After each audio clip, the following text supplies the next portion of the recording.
कितने ही पंडित जन तो काम्य कर्मों के स्त्री पुत्र और धन आदि प्रिय वस्तुओं की प्राप्ति के लिए तथा रोग संकट आदि की निवृत्ति के लिए जो यज्ञ दान तप और उपासना आदि कर्म किए जाते हैं उनका नाम काम्य कर्म है, त्याग को संन्यास समझते हैं।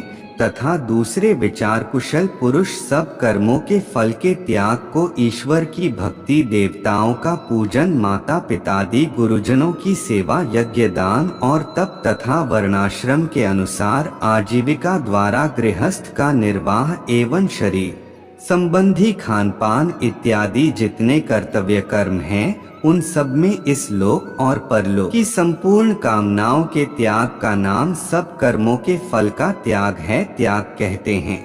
कई एक विद्वान ऐसा कहते हैं कि कर्म मात्र दोषयुक्त हैं, इसलिए त्यागने के योग्य हैं, और दूसरे विद्वान यह कहते हैं कि यज्ञ दान और तपरूप कर्म त्यागने योग्य नहीं हैं।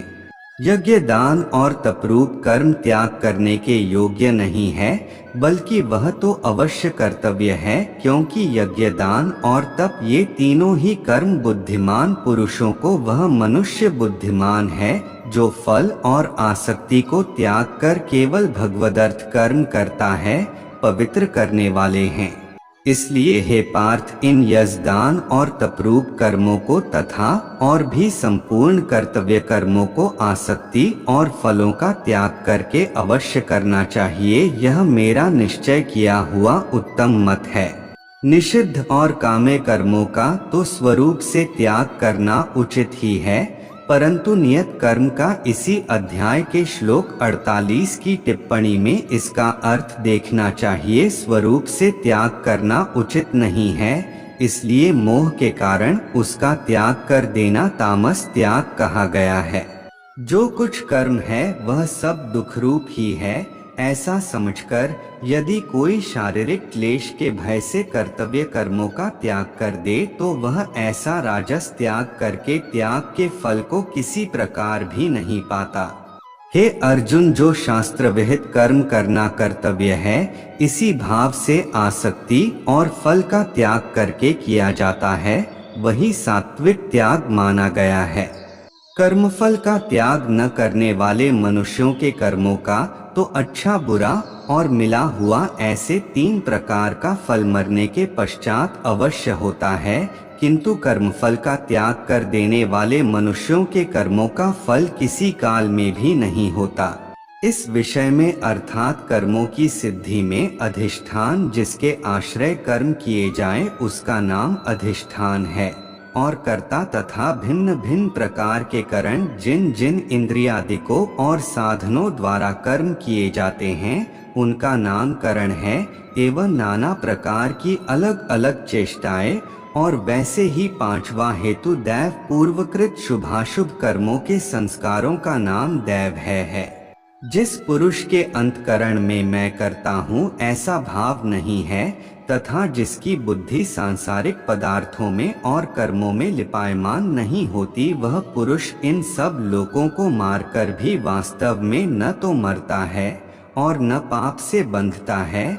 जैसे अग्नि, वायु और जल द्वारा प्रारब्धवश किसी प्राणी की हिंसा होती देखने में आए तो भी वह वास्तव में हिंसा नहीं है, वैसे ही जिस पुरुष का देह में अभिमान नहीं है और स्वार्थरहित केवल संसार के हित के लिए ही जिसकी संपूर्ण क्रियाएं होती हैं, उस पुरुष के शरीर और इंद्रियों द्वारा यदि किसी प्राणी की हिंसा होती हुई लोक दृष्टि में देखी जाए तो भी वह वास्तव में हिंसा नहीं है, क्योंकि आसक्ति, स्वार्थ और अहंकार के न होने से किसी प्राणी की हिंसा हो ही नहीं सकती तथा बिना कर्तृत्वाभिमान के किया हुआ कर्म वास्तव में अकर्म ही है, इसलिए वह पुरुष पाप से नहीं बंधता।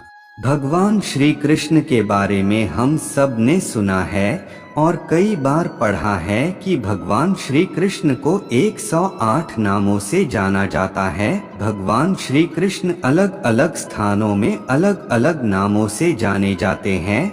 भगवान श्री कृष्ण के पिता का नाम वसुदेव था, इन्हें आजीवन वासुदेव के नाम से जाना गया था। तो चलिए उन अनमोल वचनों के बारे जानते हैं। शांति से भी दुखों का अंत हो जाता है और शांत चित्त मनुष्य की बुद्धि शीघ्र ही स्थिर होकर परमात्मा से युक्त हो जाती है। क्यों व्यर्थ की चिंता करते हो? किससे व्यर्थ में डरते हो? कौन तुम्हें मार सकता है?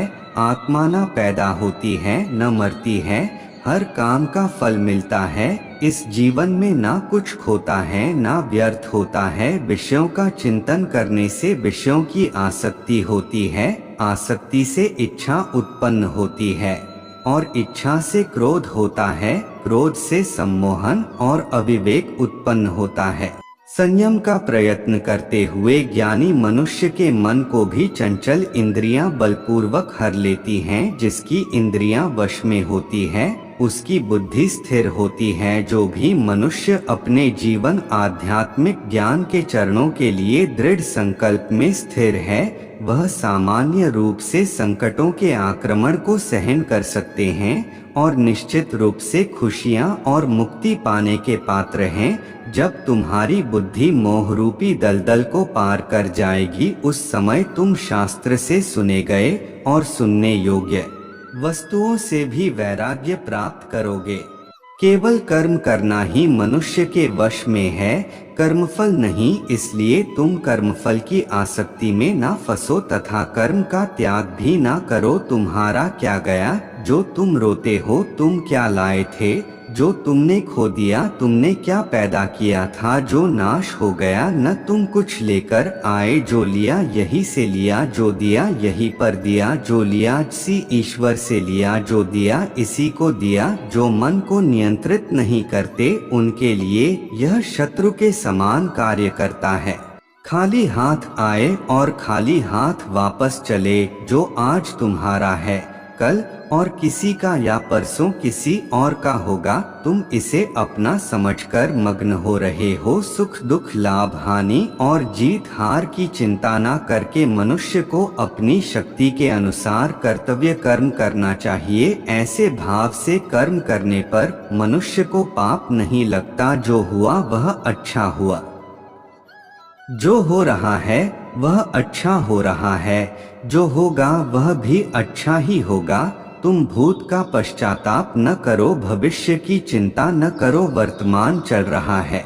सभी प्राणी जन्म से पहले अप्रकट थे और मृत्यु के बाद फिर अप्रकट हो जाएंगे, लेकिन जन्म और मृत्यु के बीच प्रकट दिखते हैं। फिर इसमें सोचने की क्या बात है?